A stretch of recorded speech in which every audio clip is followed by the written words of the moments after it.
your dad was almost an inseparable ally of the North. So how come today you are championing the Igbo cause? It seems you've detoured No. the... No, it's not that I'm championing the Igbo cause. If anything, probably, people would say that I'm championing the cause of those that I believe have been marginalized in this country over the years. Not just the Igbo, but the Igbo case is particularly bad in my own view, in my humble opinion. And I believe it's important that we empathize with those that have been oppressed and treated in a very, very unjust manner. That's the first thing, especially if you believe you're the stronger one. In other words, you've been privileged as a people or as an ethnic nationality or tribe, and others are suffering. I think we should be able to empathize. So I've empathized with the Igbos and what they've been through over the years. But I've also spoken up for Southerners in this country, probably more than anybody else when it comes to the national level. And I've also spoken up for people of my faith, the Christian faith, who I believe have suffered immeasurably over the last few years in this country. I've also spoken up for the northern minorities, the Christians of the North and the Muslim minority tribes in the North. And today I'm also speaking up as Sadauki Shinkafi for the oppressed people of the core North itself. So what I've found is that over a period of time, my trajectory has been that I've got deep with certain groups, spoken up for them, and this thing has spread and spread and spread more now. So now I've got to a point that it really doesn't matter to me where you're from, what your faith is. If you're being killed or if you're being massacred, for example, you're a Shia Muslim, or even if you're somebody that lives in Zamfara State, one of the 300 to 500 people that are being killed a day whilst Governor Yari was in power, I'll speak up for you and I'll stand for you. And I believe that's what leadership is all about. You have to empathize with those that have been oppressed. I identify with the struggles of the people of the Southwest. I'm from there. And I identify with those struggles and the agitation for a fairer deal, the agitation for restructuring, and the agitation for fairness and equity at the highest level of governance. I also sympathize with people in the Niger Delta area. They've suffered, they've been deprived, and that's why I work so hard for President Jonathan against all odds and against all advice from those from other parts of the country. The people of the Middle Belt, in my view, have suffered as much as the Igbo, probably more, over a longer period of time. And I speak for them. I've visited the places that have been terrorized and their people have been slaughtered. I've visited the families, they visit me. And I live in the North, so I've seen all that with my own eyes, and I'm horrified and mortified by it. And now, of course, I am quite close to many in the core North itself, and I'm proud to be close to them. And I believe that it's important that those that are suffering, they also need representation. So this is my trajectory, and this is my belief. And but let me also say this, my brother, very quickly. I believe in the right of self-determination. And I believe the only way you can stop people from saying, for example, they want to leave the Federation, if you don't want them to leave, is to treat them with love and with equity and with decency. Certainly not by killing them, massacring them, and hurting them, and insulting them. And that's why I believe the case of the Igbo particularly is one that needs to be addressed. And the case of the people of the Middle Belt, they have suffered immeasurably, both groups, and we need to do a lot more for them as a people. And we need to speak for them, stand for them, and fight for them. And I say all this is the Yoruba man, so yeah. What's your view in Biafra? I want your opinion. On Biafra. Yes, please. Let me tell you my honest view. First of all, I have nothing but respect for the leader of IPOB. I met him when we were in prison together, and I got to know him very well. And I don't agree with everything he says, particularly when he speaks about the people of the Southwest and perhaps other tribes in the way that he used to speak about them. But I have immense respect to him because he has courage, and that is a virtue in my language. I will respect any man that has courage. I also believe that his people have suffered probably more than any other. I mean, look, the people of the Southeast were subjected to genocide. There's no question about it. 3 million people, civilians, killed during the Civil War. That hasn't happened to anybody else. And I don't want to go too much into all that because it's very upsetting and gets me very emotional. But I believe strongly that we as a people and as a nation owe the people of the Southeast an apology for what we did to them or to their civilian population during the Civil War. That is very important in my view, if you want national reconciliation. I also believe that you need to be able to understand and accept that those that have been hurt in the past have a reason and have a right to express their pain when they're faced with injury and hardship and persecution. And that's what the IPOB people are doing. Now, I do not believe that they are terrorists. This government has labeled them as terrorists. So if I did, I would have nothing to do with them. I'm not a member of IPOB, but I believe that they have the right to self-determine. Now, when it comes to the issue of Biafra, I said it earlier, or Ududua Republic, or anything else, it's no good saying, well, I'm against Biafra, because it's not for you to determine what will happen to other people. It's for them to determine what they want to do. But if you don't want a Biafra, what you need to do is reach out in love and administer justice and equity and make them feel part and parcel of this country, draw them close and treat them with humanity. It's like a woman that is living in your house. It's your wife, for example, not yours, but let's say somebody else's, and keep saying, I'm leaving, I'm packing. Sometimes they even pack their things and go for a while. But deep down, you know that the only way to stop her from going is not to continuously beat her and could you treat her like she's nothing, but you have to reach out in love, forgive her, and draw her close. And that's what a strong man would do. And a strong nation ought to be able to take care of those that have been marginalized and treated like animals over the years.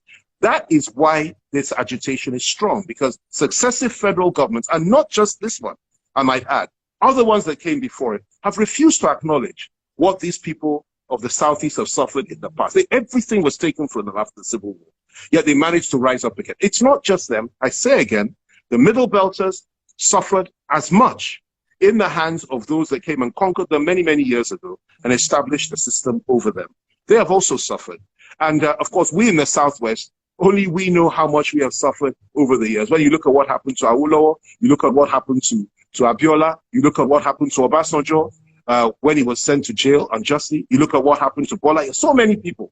So we've all had a little bit of suffering, and we all need a little bit of love. We need to understand, we need empathy, and we need to empathize with one another.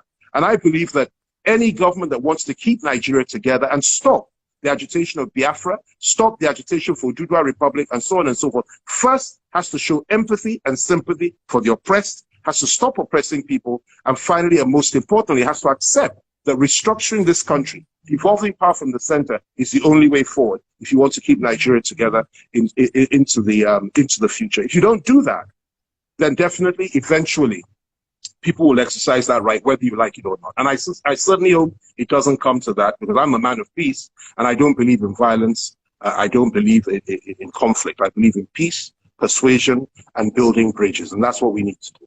Okay, let me give you a double-barreled question. A lot of people, especially the young ones, are agitating for the Ududua Republic. You are a special guest of the governor for your state, who happens to be a PDP governor. He said I should say hello to you, by the way. I'm right here. I'm right here with him. He's not too far from me. He said I should say a big hello to you. Yes. He's a wonderful, great guy. Thanks so much. Sorry, you were saying. So the Ududua Republic, the Biafra, and any such, well, let's say anticipated nations, okay? Do you think they are visible? Is it a visible project? There's no. Do you think they break away from Nigeria today without fighting a war? Okay, first of all, they are feasible because, for example, the Southwest would be, if Ududua Republic was formed, it would be larger than any other country, than any country in Western Europe, with the exception of possibly France. Certainly in terms of population, a larger population in the southwestern part of Nigeria than any country in Europe. That's number one. And in terms of landmass, it's a huge area. And that goes, it's more or less the same for a number of other parts of Nigeria. So it's certainly feasible. The question is it desirable? I believe strongly that it is desirable if that's what the people want. It's not for me to judge anybody. And I think for years we've all been saying, well, if this is settled, you cannot cross that line. It's settled law that Nigeria must be one. Well, those of us that have been saying that, or those that have said that, are living in cuckoo land, because change is the only thing that is inevitable. Now, I'm saying if you don't want that, and I as a first option do not want that myself, I would much rather we fix Nigeria, if it's fixable. Restructure it and fix it. If you can't restructure it, if you can't fix it, if you insist on the philosophy that some must be slaves and some must be masters, or the philosophy that some are horse riders and some are horses, if you insist on that philosophy, that some are masters and servants, definitely, or some are born to rule and others are born to serve, definitely, you are going to have a breakup of this country. That is given. And it may be a conflict which ends in a lot of violence and bloodshed. Nobody wants that. So in order to avoid that, what you have to do, treat people as equals, be sensible in how you manage the affairs of others, show empathy to what people have been through, and try and fix the problem and devolve power from the center. That is the way forward. And so if you ask if they're feasible, they certainly are feasible. Biafra is feasible. If you ask whether it can be done without a conflict, which is, I think, is what you now asked me, I think that it would be very difficult to achieve these objectives without a conflict. And that is precisely why I would rather we fix Nigeria. However, let me tell you this, it doesn't matter what I think or what I feel.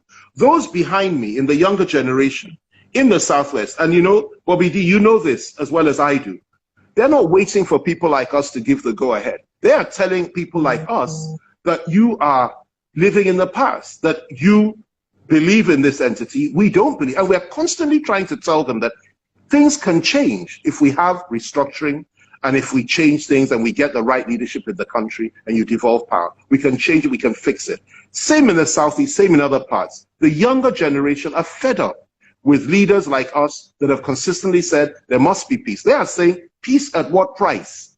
That they're not prepared to be slaves, they're not prepared to continue in this mess. And we have to listen to that. And we have to try to fix the problem before they decide to do something terrible, which is just to begin to take their destiny in their own hands and begin an armed struggle. And God forbid that should ever happen in our country. We don't want that. We pray that never happens. And by God's grace, it will not happen. So, what is happening to Amotekun? Because there was so much unfair at the beginning and suddenly it fizzled out. Now, I think the last time I heard anything was Arakuni, Akeredolu wearing their uniform and all that, so red. So well, let me, let me, yes.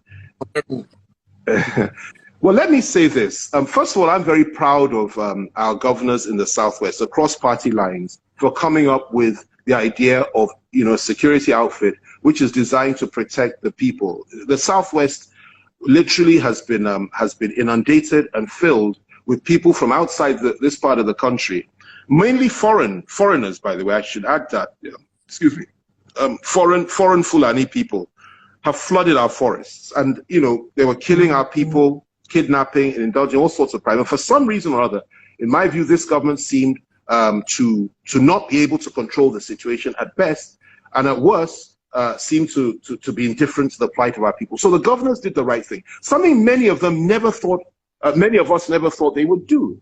And that is why I say I'm impressed with people like Makinde, people like all the others, every single one of them.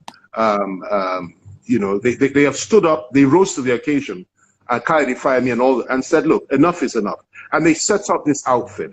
I had a discussion with Are Gani Adams, Are Onakakanfu, our generalissimo in Yoruba land, a few months ago.